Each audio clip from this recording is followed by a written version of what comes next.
mengenai aspek pasar, yaitu total produksi air mineral dalam kemasan di Indonesia. Pada tahun 2017, total produksinya yaitu 26,80. Pada tahun 2018, total produksinya yaitu 29,20. Pada tahun 2019, total produksinya yaitu mencapai 33. Pada tahun 2020 mencapai produksinya yaitu 29,40, dan pada tahun 2021 mencapai tingkat produksi 30,87. Untuk segmen atau konsumen dan perkembangannya, yang pertama yaitu konsumen individu, yaitu termasuk orang-orang yang membeli air mineral untuk konsumsi pribadi, baik di rumah, tempat kerja, atau saat bepergian. Yang kedua yaitu restoran dan kafe. Bisnis makanan dan minuman seperti restoran, kafe, dan kedai-kedai kopi seringkali membutuhkan air mineral untuk menyajikan kepada pelanggan mereka. Kualitas air yang baik sering dianggap penting untuk meningkatkan pengalaman konsumen. Yang nomor 3 yaitu hotel dan resort, yaitu industri perhotelan adalah konsumen besar air mineral. Hotel dan resort biasanya menyediakan air mineral dalam kemasan botol untuk para tamu mereka sebagai bagian dari layanan mereka. Nomor 4 yaitu institusi dan perkantoran. Kantor-kantor, sekolah, rumah sakit, universitas, dan lembaga-lembaga lainnya juga menjadi konsumen penting untuk air mineral kemasan tersebut.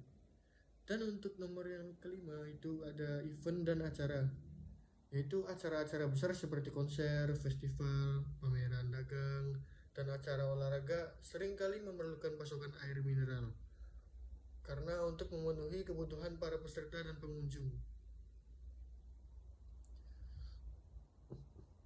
Baik, yang selanjutnya itu aspek sipok. Untuk suppliernya yaitu sumber air, yaitu pemasok utama berupa mata air pegunungan yang terverifikasi kualitasnya. Dan ada juga menyangkut proses, yaitu prosesnya adalah yang pertama itu pengambilan air, yang kedua yaitu unit penampung awal, intake. Unit ini dikenal sebagai istilah unit sedap atau intake. Untuk unit yang kedua yaitu unit pengolahan, water treatment. Pada unit ini, air dari unit penampung awal diproses melalui beberapa tahapan. Dan untuk proses yang terakhir yaitu filtrasi dan pengolahan. Untuk outputnya, yang pertama yaitu botol plastik. Berbagai ukuran botol plastik seperti ukuran 330 ml, 600 ml, dan 1,5 liter. Untuk output yang kedua yaitu minuman dalam kemasan cup. Untuk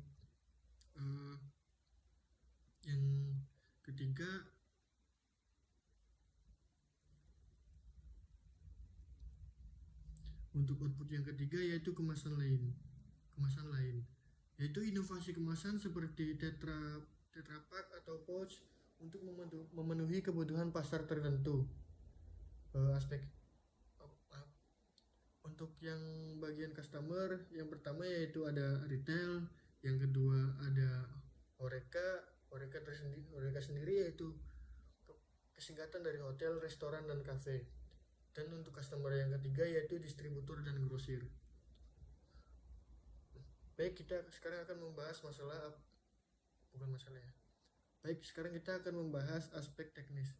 Untuk yang pertama yaitu kita akan membahas skala produksi. Untuk tahun 2024, produksi AMDK kemasan botol mencapai 72.000. Untuk produksi kemasan gelasnya mencapai 144.000. Dan untuk tahun yang ke 2025, produksi kemasan botol mencapai 74.000.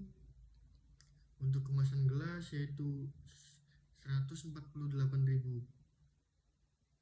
Untuk tahun yang ke 2026 mencapai 76.000. dan untuk kemasan yang gelasnya yaitu mencapai 152.000. Untuk tahun 2027 produksi kemasan botol mencapai 78.000. Untuk kemasan gelasnya sendiri yaitu mencapai 156.000. Untuk tahun yang ke 2028 produksi kemasan botolnya yaitu 80.000 dan untuk produksi kemasan gelasnya yaitu 160.000. Berikut adalah desain produk dari AMDK ya. Yang sebelah kiri yaitu produk Ancala ukuran gelas dan yang sebelah kanan ini adalah produk Ancala ukuran botol. Nah, berikut adalah layout perusahaan Ancala Permai Perkasa. Untuk kode A itu keterangannya yaitu gudang bahan baku. Untuk kode B keterangannya yaitu filtrasi water treatment. Untuk kode C yaitu keterangannya sterilisasi awal. Untuk kode D yaitu keterangannya sterilisasi lanjutan. Kode E itu pengisian. Kode F itu pemberian label,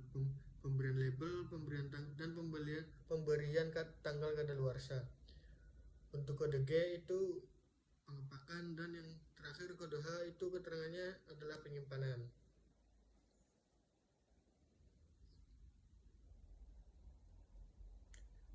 Pengolahan limbah cair. Diantaranya limbah cair itu yang pertama adalah air bekas proses produksi. Pengendaliannya yaitu limbah cair ini harus diolah dengan menggunakan proses filtrasi, pengendapan, dan penggunaan bahan kimia untuk menghilangkan kontaminan dan meningkatkan kualitas air sebelum dibuang atau didaur ulang.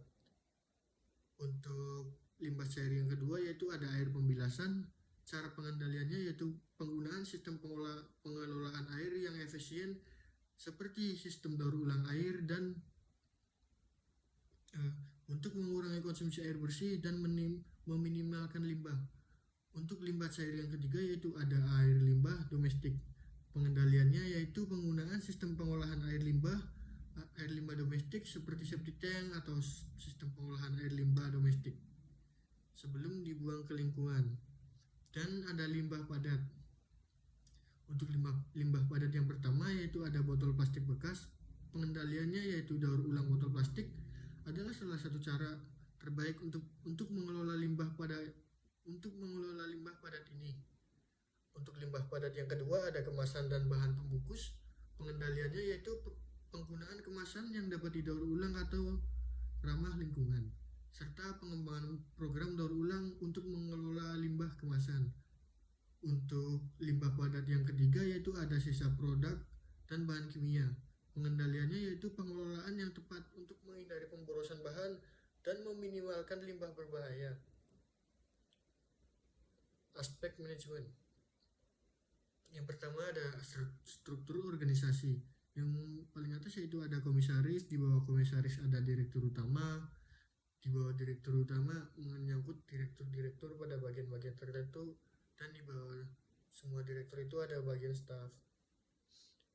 Untuk yang nomor 2 yaitu susunan direksi. Yang pertama adalah komisaris, di bawah yang paling atas adalah komisaris, di bawah komisaris itu sendiri ada direktur utama, dan di bawah direktur utama itu ada direktur bagian-bagian tertentu. Yang pertama yaitu, dan di bawah direktur yang pertama itu ada finansial dan akunting. Untuk pada bagian direktur yang kedua itu ada sales dan marketing. Untuk direktur pada bagian ketiga yaitu di bawahnya ada recruitment, training, personal, dan security. Untuk direktur produksi di bawahnya itu ada operation dan administration. Yang ketiga yaitu ketenaga kerjaan. Yang pertama yaitu menyangkut rekrutmen dan seleksi. Yang kedua itu pelatihan dan pengembangan. Yang ketiga itu keselamatan dan kesehatan kerja. Yang keempat itu kompensasi dan manfaat. Yang kelima yaitu kepatuhan hukum. Yang keenam itu evaluasi kinerja. Yang ketujuh itu motivasi dan kepuasan kerja. Yang kedelapan motivasi dan kepuasan kerja juga. Dan yang kesembilan yaitu keberagaman dan inklusi. Aspek sosial dan ekonomi. Untuk aspek sosial tersebut ada interaksi sosial, perubahan keadaan sosial yang kompleks di sekitar PT Ancala, dan perubahan dalam masyarakat pluralistik. Dan pada aspek ekonomi terdapat yang sisi rencana pembangunan nasional, sisi distribusi nilai tambah, sisi nilai investasi per tenaga kerja, dan yang terakhir itu ada hambatan di bidang ekonomi. Untuk aspek hukumnya, industri MDK termasuk industri yang tidak mencakup dalam SK Menteri Perindustrian. Perindustrian nomor 148 garis miring M garis miring SK garis miring 7 garis miring 1995 tanggal 11 Juli tahun 1995 tentang penetapan jenis dan komoditi industri yang proses produksinya tidak merusak ataupun tidak membahayakan lingkungan serta tidak menggunakan sumber daya alam secara berlebihan, sehingga pemberian izinnya harus melalui persetujuan Persib terlebih dahulu. Perizinannya diantara lain adalah yang pertama yaitu perizinan khusus berupa surat izin pengendalian air SIPA dari PDAM dan pemerintah daerah setempat. Untuk perizinan yang kedua yaitu ada izin SNI Standar Nasional Indonesia. Perizinan ketiga yaitu ada surat perizinan berusaha berbasis risiko NIB.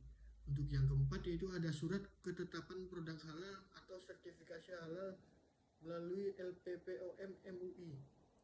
Untuk yang kelima yaitu ada surat ketetapan jasa penyembelihan halal atau sertifikasi halal dari LPPOM MUI.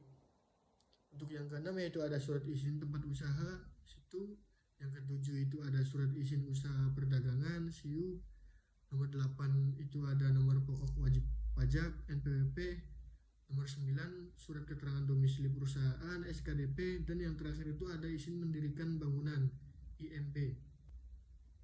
Untuk aspek keuangan ada biaya bahan baku dengan jumlah 25 juta rupiah. Dan untuk biaya tenaga kerja langsung ada sebesar 110 juta rupiah. Untuk biaya overhead ada jumlah 17 juta rupiah. Dan laporan laba rugi untuk COGS atau HPP itu sebesar 1.800.000.000 rupiah. Untuk EBIT laba atau laba operasi itu ada 1.600.000.000 rupiah. Untuk EBIT atau laba sebelum pajak ada 1.100.000.000 rupiah. Dan untuk niat atau laba bersih ada 770 juta rupiah. Untuk COGS APP dari AMDK botol ada 1.823.976 juta.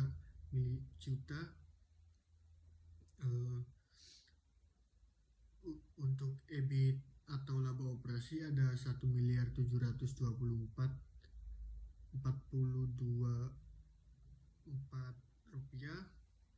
juta rupiah. Untuk EBIT atau laba sebelum pajak ada 1.224 juta. Dan untuk niat atau laba bersih ada sebesar 857 juta. Untuk neraca pada AMDK di sini ada aktiva dan ada pasiva. Untuk total pada aktiva lancar terdapat 400 juta rupiah.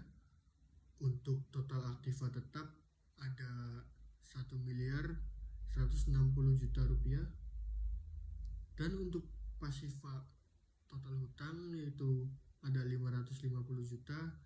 Dan untuk total pasifanya ada 1.160 juta.